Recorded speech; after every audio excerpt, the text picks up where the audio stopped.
Moinsen, die Leichtmatrosen und herzlich willkommen zu einem neuen Plattdeutsch für Anfänger. Da wir gerade bei der Begrüßung sind, fangen wir doch einfach mit der Begrüßung an. Hä?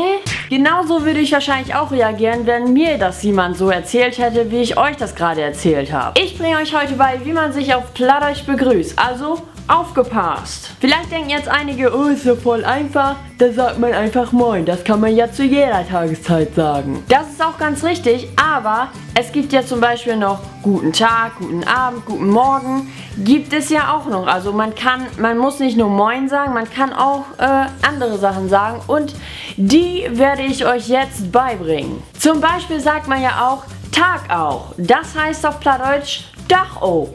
Guten Tag, gjauden Dach. Guten Abend, gjauden Abend. Gute Nacht, gjauden Nacht. Falls jetzt der ein oder andere wieder sagt oder schreibt, hey, das ist aber falsch, wir sagen das bei uns ganz anders, dann schreibt mir doch einfach euer anders unten in die Kommentare. Da bin ich mal gespannt. Und ja, jetzt geht's zum nächsten Punkt. Zu der Begrüßung gehört natürlich auch die Frage, wie es einem geht und wie das auf Plattdeutsch heißt. Das hört und seht ihr jetzt.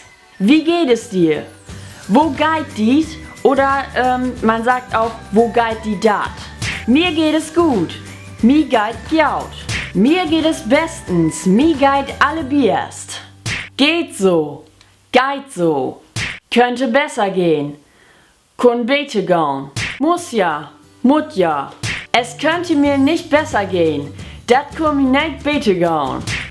Ich habe mich so ein bisschen schlau gemacht und dann habe ich noch was gefunden, was man noch so scherzeshalber sagen kann. Und zwar, mir geht es am liebsten gut. Mir geht das am liebsten Geld. Ja, das war's auch schon wieder. Ich hoffe, euch hat mein Video gefallen. Wenn ja, dann gebt mir doch einfach einen Daumen nach oben. Hier unten könnt ihr mich jetzt abonnieren und ja, ich würde sagen, wir sehen uns an der Wege und hier oben kann ich nun noch das letzte Video und da unten kann ich nochmal noch die Plattsounds Playlist. Und ja, dann würde ich sagen, bis einmal. Tschüss!